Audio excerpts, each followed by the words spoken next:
Welcome into another episode of Everything is Logistics, a podcast for the thinkers in freight. I am your host, Blythe Brumleve, and I'm happy to welcome in Courtney Muller. She is the president at Manifest and the chief corporate development office over at Connective. And we're going to be talking about building the most badass event in logistics. So Courtney, welcome to the show. Thank you so much. And I appreciate you calling it badass because we certainly think it is.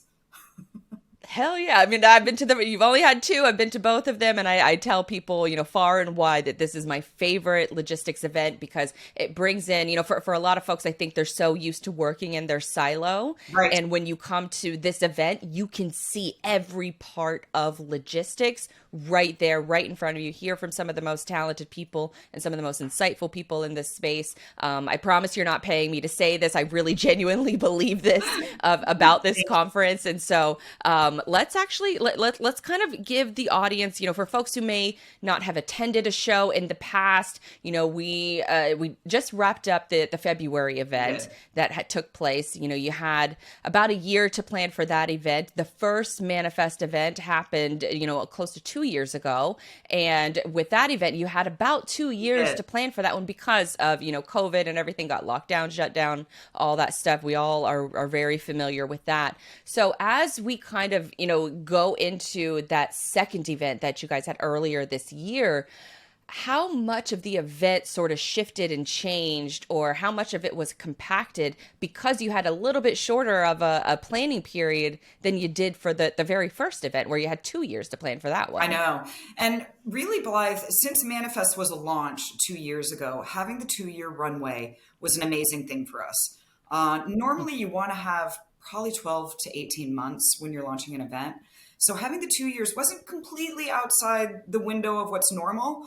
And given the climate at that time and how people were everybody was so messed up, they didn't know which way was up. The supply chain was going crazy.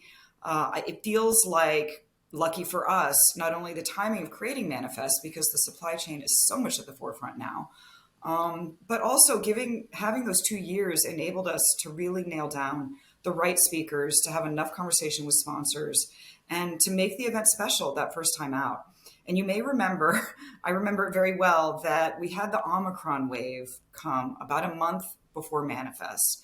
And that threw everything into such a tizzy. People were very concerned. And a lot of people thought we were going to cancel the show. I think some thought we should cancel the show, but we didn't. We felt like we had to power through. It had already been 2 years. The show was ready. So we went for it, and I'm glad we did, because we feel that at the time it did set the tone for that year. And now in 2023, really people are back to events. So even more exciting to have the second event this year, in a year where people are really happy to get outside their homes again. Yeah, absolutely. And I think that there's a certain level of being the leaders in this space that you have to take that first step. Somebody has to throw that first big event. And that needed to, I mean, I'm from Florida. We, you can make an argument that we never actually locked down. A lot of conferences. A lot of conferences are actually taking place in Florida because, technically we were, open for business.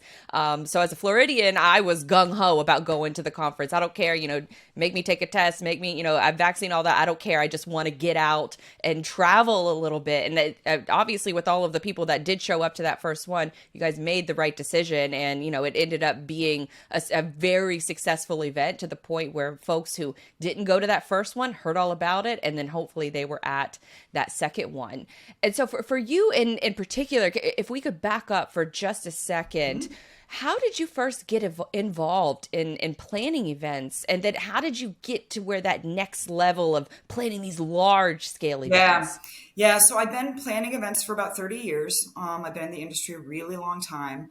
I started as a salesperson selling booths. I'm scared to admit, like 30 something years ago.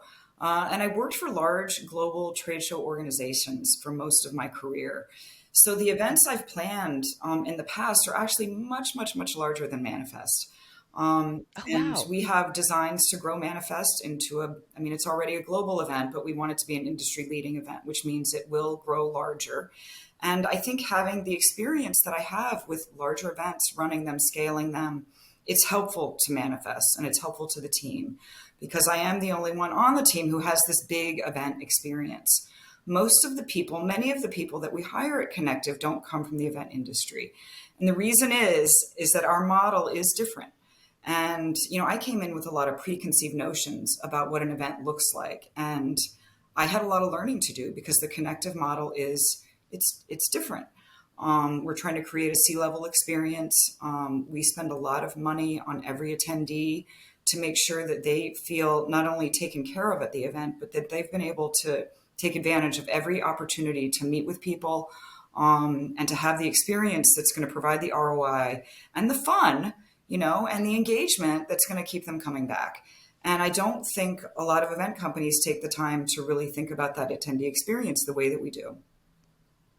Yeah, it's definitely evident in it because when I've been there, I'm running around like a chicken with my head cut Mhm. off because I'm trying to talk to as many people as possible, get, podcast recordings and Yeah. just, shake hands, kiss babies, obviously stop at the puppy lounge. So with all of that, I know I have that going on, but then I see you walking through and you look so calm and pulled together and just, I don't know how you do it. So how do you manage that sort of, in conference craziness Yeah. so well? It's I have to say I've just been doing it for a long time, and honestly, Blythe, if you're going to be running events, you have to be calm because there's so many things that are thrown at you that you don't think about. And if you're going to get freaked out every time someone says, "Oh, we have a problem over here," or "I see a red flag," or whatever, you're going to drive yourself crazy and you're not going to be able to deal. I'll tell you a quick story. I worked with a guy who shall remain nameless, but he worked for an association partner on an event I was running years ago. And whenever we got on site at the show, he would start, at the time we had radios, he'd radio me and be like, "We got a big problem over here. Big problem. Someone dropped the ball." And during the 3 days of the show, I can't tell you how many times he said, "We have a big problem," and somebody dropped the ball. And it was like, that is so dramatic for whatever situation you're talking about right now. And I knew it was always the boy who cried wolf. So, you got to roll with the punches. You got to roll with everything when you're on site at an event. And I'm obviously scheduled down to the minute.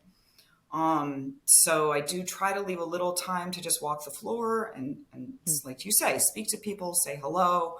But generally speaking, we're just running around trying to make sure everything's going well.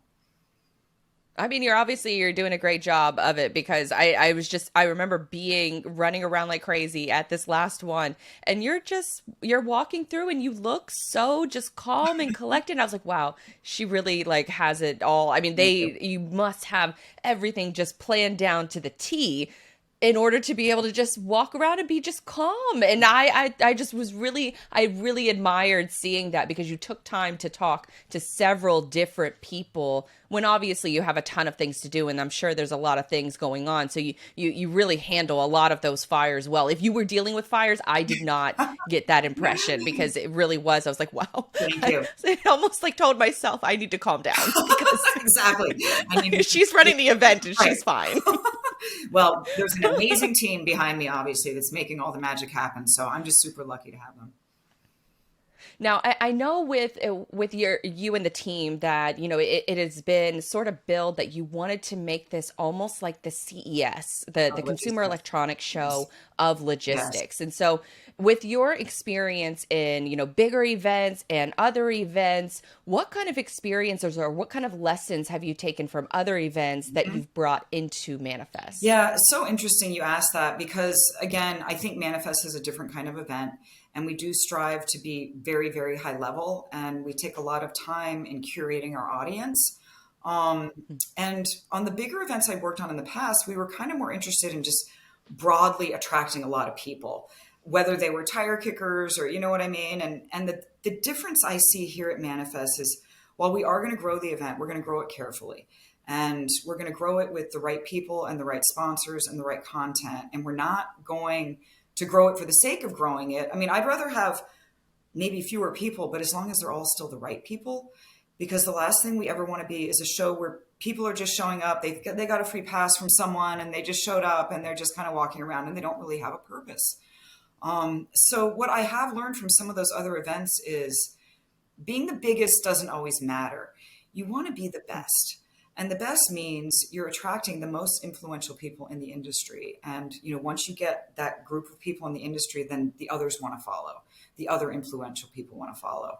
So I would say, based on what I've seen in the past and what I see with Connective and how we're trying to grow Manifest, that we want to be the CES of logistics, but I don't see us ever being that big, because I think when you're that big, you do lose something.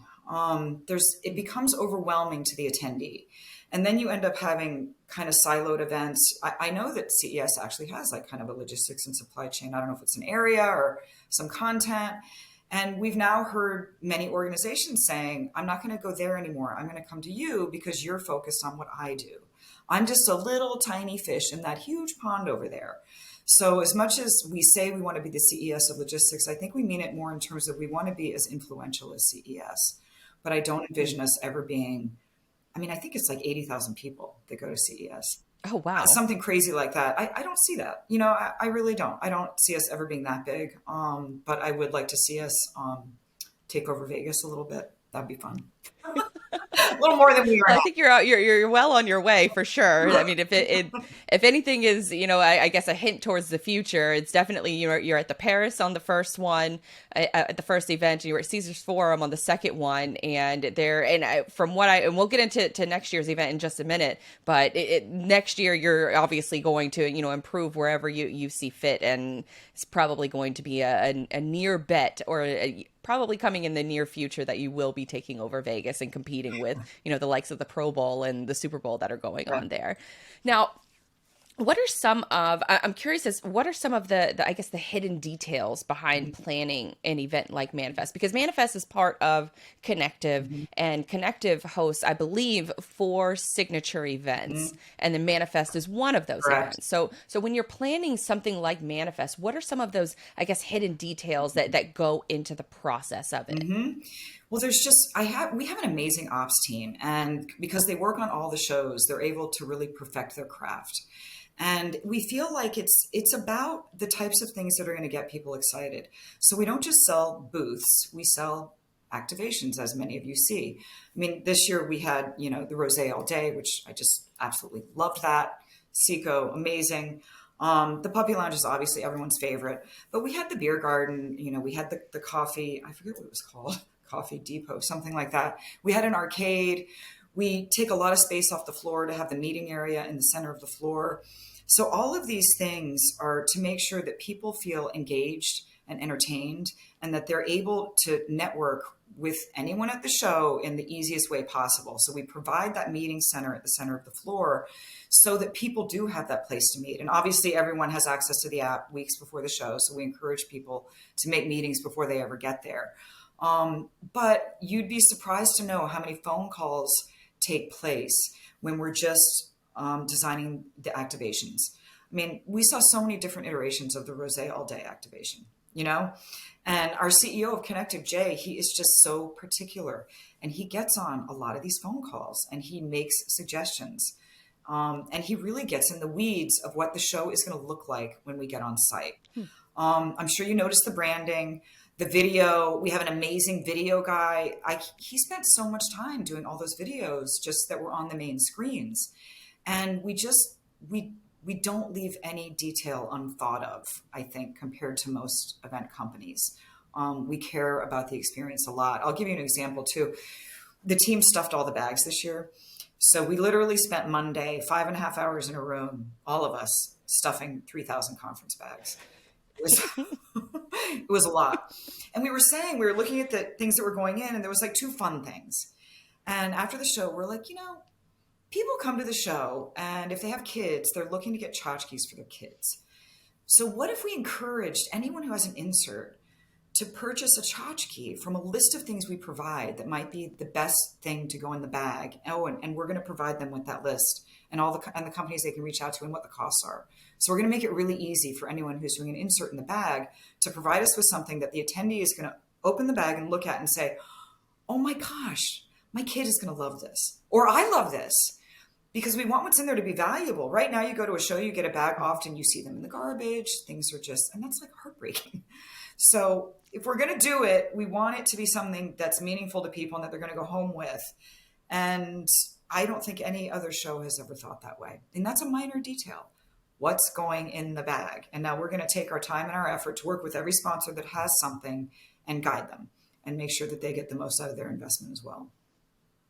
I love that because it creates a conversation. It creates that, and I think this is what Pam Simon, who also executive chair for Mm-hmm. Manifest, she had mentioned that she loves to create these different sort of conversational experiences Mm-hmm. that you can have together with someone else, Mm-hmm. and it's not necessarily like a sales meeting or a PR meeting that you're setting up weeks in advance. It just happens to be another like a perfect example. I was in the one of several times I was in the puppy lounge, and Every time I I go there, I was, see you. surrounding. I was surrounded by all these like just adorable dogs. Yeah. There's another woman in the same area, and she's doing the same thing. We actually connected a few weeks after that, and she's now a podcast sponsor Oh, for I the love show. it. We never met, but we actually secured we waved to each other from the other side, just connected over the puppy lounge experience, Yep. and she got my name from somebody else, and now we're working together. So Yep. it wasn't forced, nothing like that. And so those are the kind of just different experiences that you can have, a shared relationship with someone or a shared experience with someone Exactly. that develops into that Exactly. relationship, sort of Exactly. later on. And you, by the way, you and Grace Sharkey right up there in the front at Nelly. I loved it. I was up on the balcony. I'm like, oh my God. Grace and Blythe just ran to the front and grabbed a table and talk about badass. That was a badass move, ladies. We have to give I guess a shout out to I'm blanking on his name. I'm so sorry, but he is the founder of 53 Ventures. Oh, He actually helped us secure that table he's, because what happened at the first conference at Ludacris is that there were so many people trying to get to the front. We kind of got a little squished on yeah, during the first conference at the first event. For the second event, we went in kind of with a plan that we wanted to kind of spread out just a little bit so we wouldn't be so smushed. But the gentleman at 53 Ventures, he brought over a table and put it right behind us. So it created just a perfect viewing experience for everybody that was in our in your group. little group. We got the front row, we got the table. It was fantastic. Right. I highly recommend, securing a table if you can for a concert. Exactly. It's the little things. They matter. Now we had just mentioned we kind of briefly just mentioned talking about Pam, and one of the great things that I love about this conference too is that you're releasing your record. Pam is she's in charge of a lot of things, but one Yeah. of her bigger focuses that I notice is she's recording interviews with a lot of the significant speakers and the panelists that are coming to the event, are going to be presenting at the event. And so I love it because it gives sort of that insight, that sneak preview of the content that's coming and the insights that you can learn, because I think for a lot of folks, they might not know who some of these Yeah, people are. exactly. So to be able to hear from them ahead of time, I think goes a long way. How much of that is a conscious choice for Manifest Yeah. to preview that? Well, it actually started in that long 2-year cycle we had. We kept being questioned, should we do an online event? Should we do a virtual event? Should we be doing something as we head up to this in-person event? And we all collectively decided we don't want to do a virtual event because virtual events give you a certain taste. And we wouldn't want anyone to think that that's what we were. So we decided not to do that. But we did decide at that time, very early on, that Pam has a talent. She's a true industry maven. She knows it inside and out. She has a ton of relationships. She's great on camera. She loves to present. And it just felt like the right thing to do to start this Fireside Chat series. So she was doing chats with influential people in the industry even before we knew what our content was going to be. And then, as you say, it just kind of morphed into being, it's a promotional vehicle now for the show.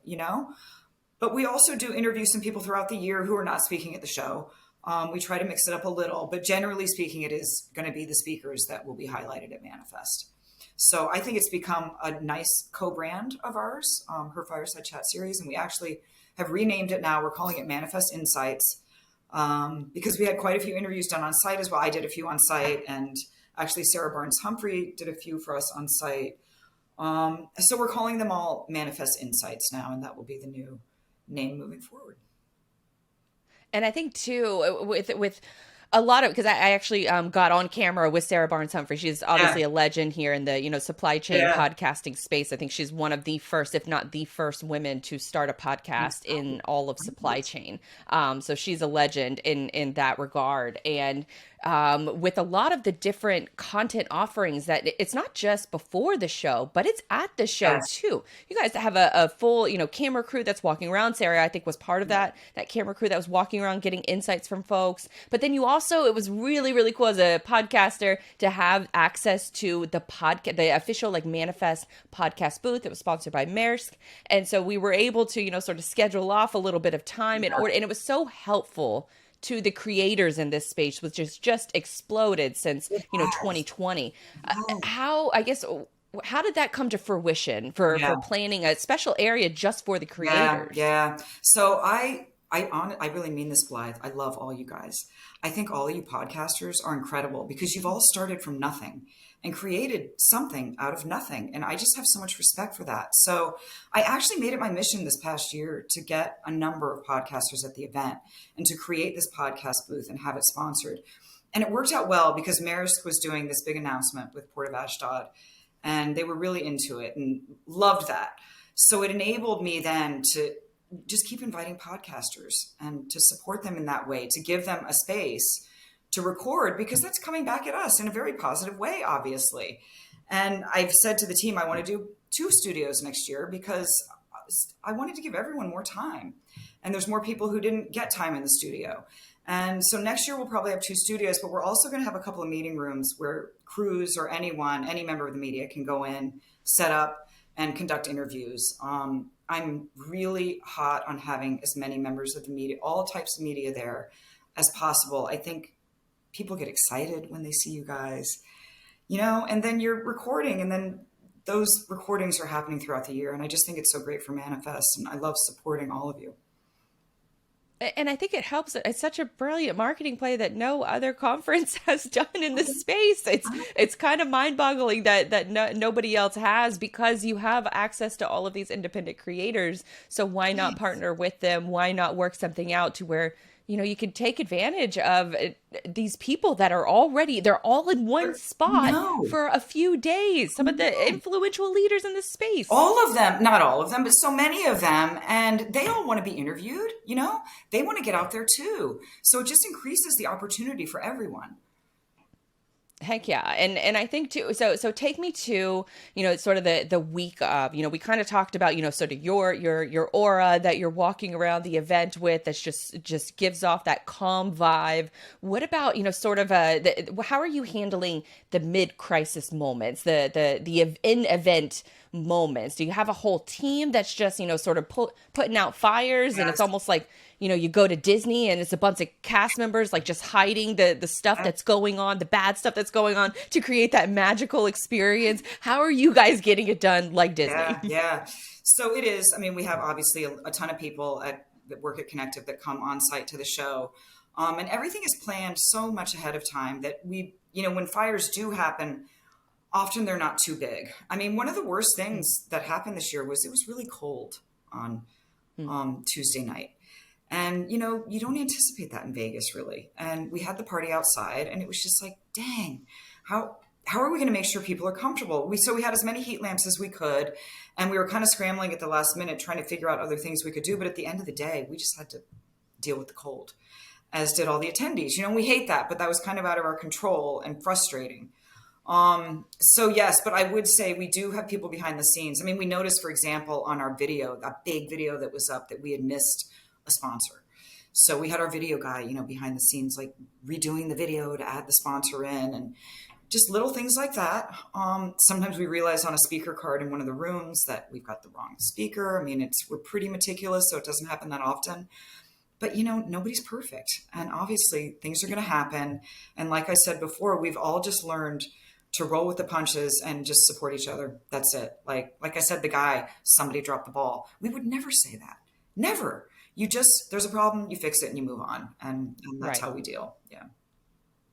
Heck yeah, I think that that's definitely the right move to take. Like, no, pointing fingers is only going to make the problem bigger.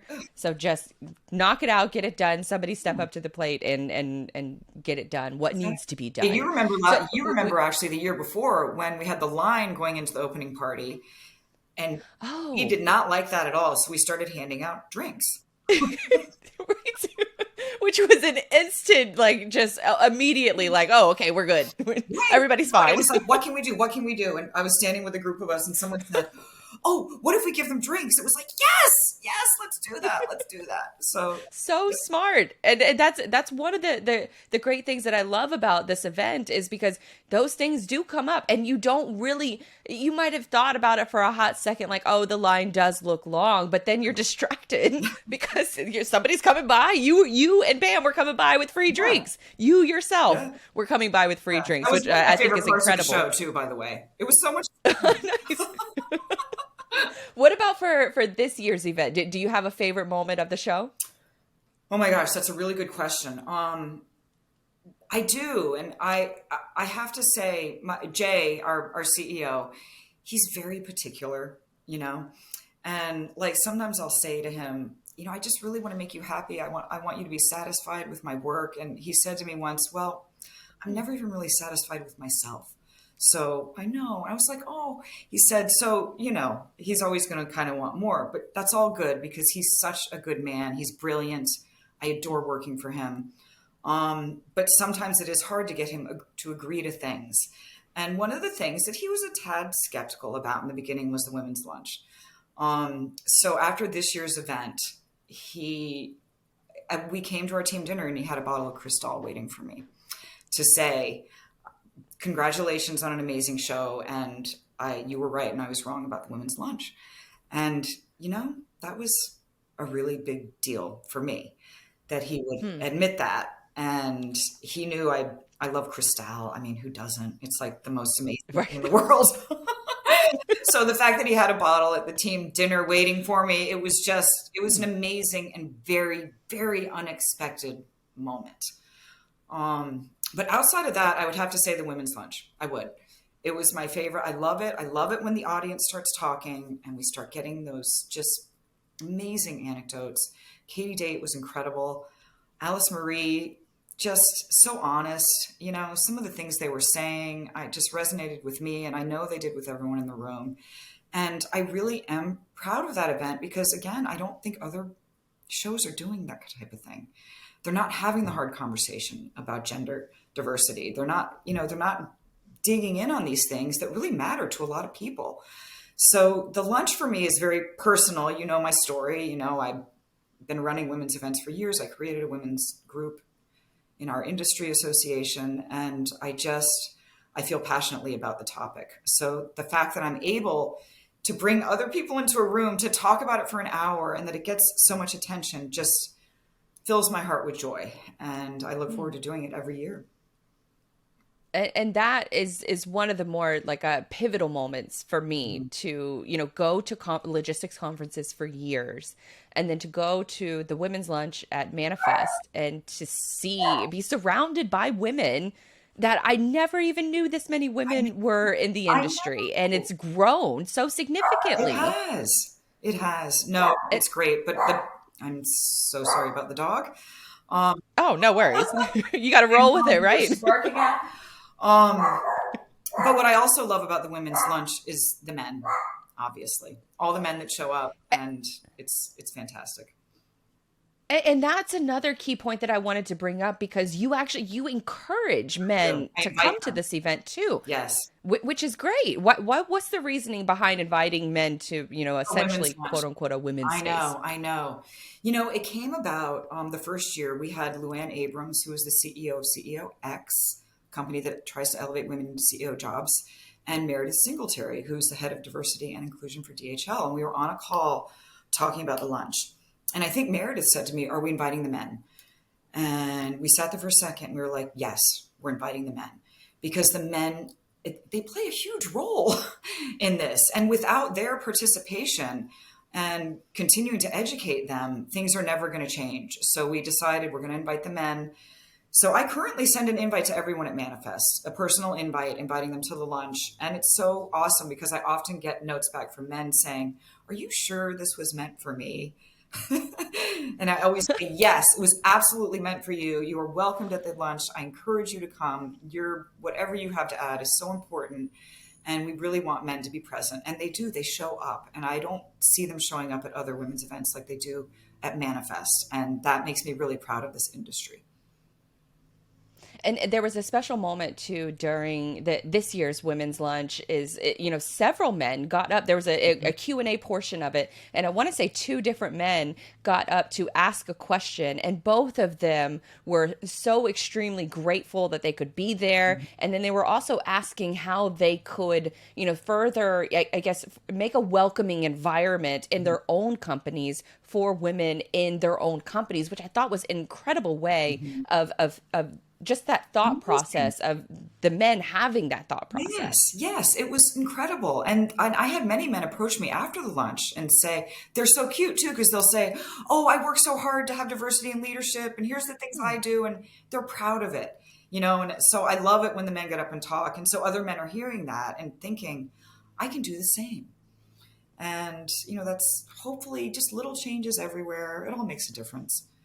And then obviously, And I think too, well, it's an important conversation to have. It's not, we're recording this in the middle of March. It's Women's History Month. And it's an important conversation to have because it's not just, on women. We have to involve men in the conversation as well if we want to really, be collaborative and, grow each other together. And I think too, during, I'm going to get a little personal here, but during that talk and during this discussion, there was a moment where you had said something and I'm paraphrasing here, but you had said something to the effect of, it's also, we invited men here, but it's also on a lot of women to collaborate and look out for other women as well, because frankly, a lot of women can be bitches when it comes to supporting other women.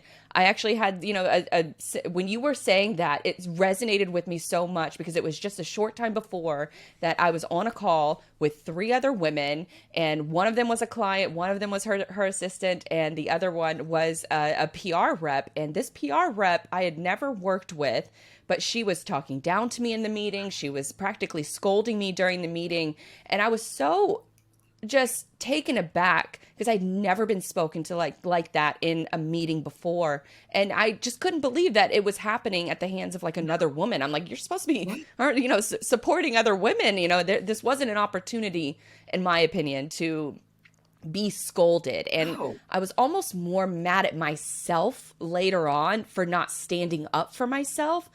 And so you had a certain portion of that, the women's luncheon, that you were going to allow people to ask for questions. And that was going to be my question, is how should I have dealt with that situation? I didn't want to get up and sort of air my dirty laundry in front of a whole crowd, but here I am on a podcast doing the same. That's the type of experience you should share so that other women hear that and say, "Oh, wow, I think I've done that, and maybe I should never do that again." I mean, that story blows my mind. I just absolutely despise that story. And I don't know who this woman is, but I want to take her out to the shed out back, have a word with her. Well, yeah. And I certainly appreciate that. I think it was just more for myself. I think of myself as this very, confident person who, I try to connect with everyone. Yeah. But then when that situation happened, I felt like a shell of myself. And I that was one of those nights where you just lose sleep and you think of all the things you should have said and you needed to say, but ultimately, sort of long story short, the service that I was going to be offering to that person ceased that night. I would say. Immediately right after the call. And my business has done nothing but grow since then. So it was. You did not reach out to her after and say, "I'm not sure why you felt it was appropriate to speak to me that way," or anything like that. No, I didn't. And I should have. And now that I even think about it, I didn't. And I just, she did reach out a few weeks later and asked if, we were going to continue working together, and I politely declined. So I think she kind of got the hint. She got the message. And that's hopefully the message came across. I just wish, it was just one of those moments where you're kind of you think about it, when you're in the shower and you have those shower fights. So true. I, So true. You know, I've never lost a shower fight, but God help me if I'm on the actual call. I know. I know.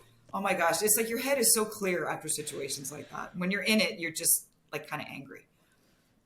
Yeah, and that's I think I was just more I wasn't necessarily I was a little angry at her, but I was just so mad at Yeah. myself for not standing up for myself. And so that's where I think that it really is and that's where your message really rung true for me, sort of bringing it full circle, is that we have to sometimes check ourselves as well Yes. and look for those opportunities. I think sometimes we can just be so tunnel vision onto what we want to achieve that there are other women out there that we could be noticing and that we could be putting them up on a pedestal as well. And that's, part of why I have this show, is to sort of elevate other women Yes. as well and elevate their voice too. Yeah. And I just, side note, thank you for No, doing you're the welcome. same thing for other women in this space. So as we kind of, talk about, we wrap up the past events, and, we got the current event that's coming up in Yeah. 2024. Tell us a little bit about the planning process that's going into that, any kind of, sneak peeks of any kind of agenda items or anything like that you got in the works that you could share with Yeah, us. sure. I will absolutely talk about that. But one other highlight I just must mention, Blythe, was that my daughter was at the Sure. show. Um, Oh, that's right. yes, That's and right. she was at the women's lunch, and she was there. She works in the industry, and she hasn't been to one of my shows since she was like 11. So there wasn't like the one moment with my daughter, maybe when I called her out at the lunch, but just having her there was a very rewarding experience all the way around. Mm. And she got to see me in my element, which she never gets to. So that was fun. And she's so proud to be a woman in supply chain. She really is. Hmm. And we both inadvertently got into the same industry at the same time, which is just incredible and a happy surprise that happened in our lives. So having her there was amazing, and she plans to come again next year. So I'm very excited about that. So That's the first thing awesome. about next year is my daughter's coming again. That's amazing. And she gets to see you like in your element Yeah. and hard at work. And she probably, I mean, afterwards, she's like, wow, my mom's a badass.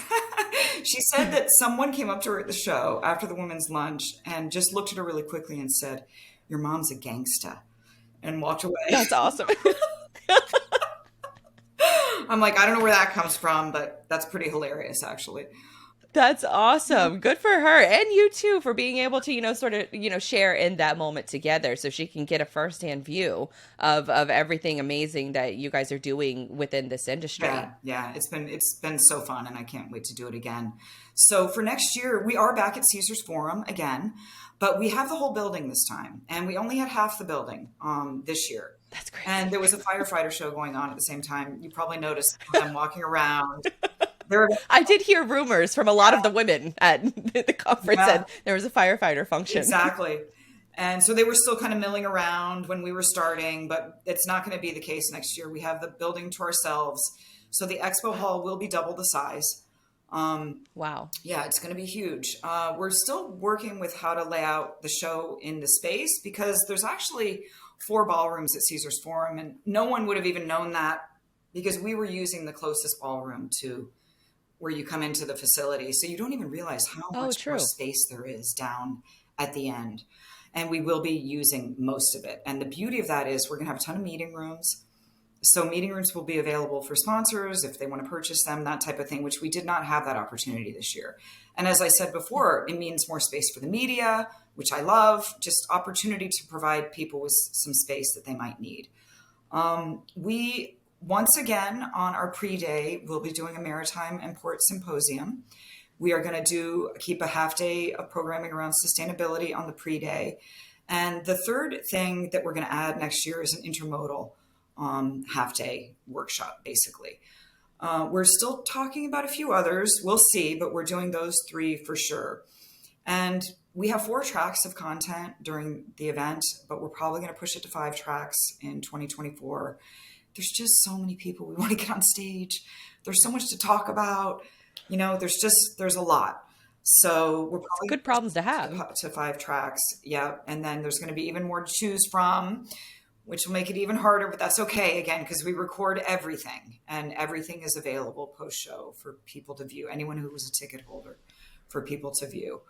We just launched, we just opened ticket sales a week ago, and we have our hotel link already available. The big reason being Super Bowl is the Sunday following Manifest. Woohoo! So if it's even possible, Vegas may be a little busier than this year, and it was busy this year. But we have secured plenty of hotel rooms for all of our guests, and I'm not too worried about hotel. But I am encouraging people, book early, get your flights early because the prices are only going to keep going up. And I still say to people, book your hotel early because our block, it may fill up, we may run out. And right now, it's March. It seems like there's so much time, and there is, but months start ticking away and you forget, whatever. So we really are encouraging people to book early. And if you're going to have a party or a dinner, check it out now. The NFL is all over town, and we want to do our closing event at the Brooklyn Bowl again. Right now, the NFL is holding like 3 venues, and they're deciding next week they might drop the Brooklyn Bowl. So we're just kind of waiting, but that's the type of thing that's going on. So just big encouragement to people to book early, anything they're thinking about. We've got all our bases covered, like I said, with hotel and our big events. But with the smaller events, it might be a little bit challenging. And I hate to say that, but it's just the way Vegas is. And I think too, you bring up such a great point, because the last 2 events were the week before Pro Bowl, or Pro Bowl was going on somewhere around the same time frame. And so it was cool as an NFL fan, it was really cool to see a lot of that different signage start going up on those last few days of Manifest. But it's a great point.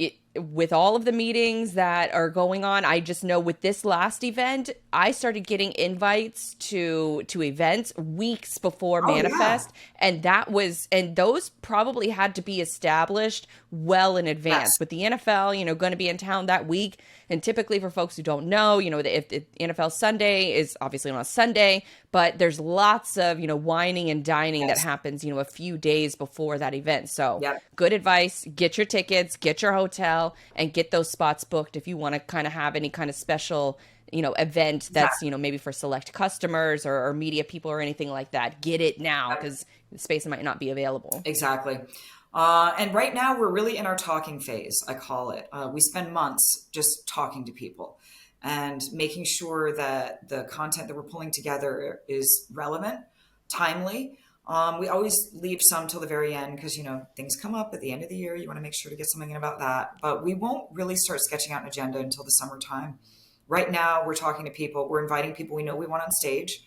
And we'll start kind of figuring out how to put them all together a few months down the road. We launched our sponsorship sales last week, about a month earlier than maybe not a month, maybe 3 weeks earlier than last year. So happy about that. We do take a lot of time after the show to consider what we want to do again and what we want to add to make sure the experience continues to maintain at the highest level possible. And since we do have double the space next year, we have to be creative about how we use the space and where the entrances are and where people are going for sessions and the one-to-one meeting lounge, all that. We're taking a lot of time to figure out the best layout. So working on that right now. I'm talking to partners again.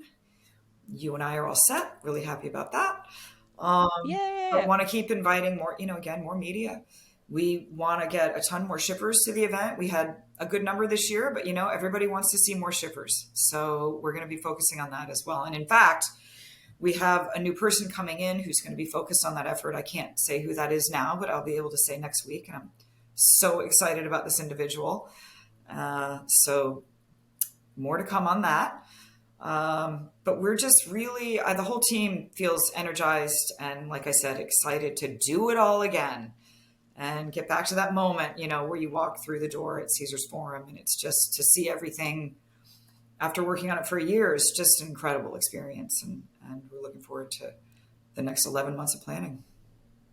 I mean, you deserve a giant pat on the back. I mean, I'm sure you probably don't have enough time to enjoy the pat on the back because you're right back to it with next year's event.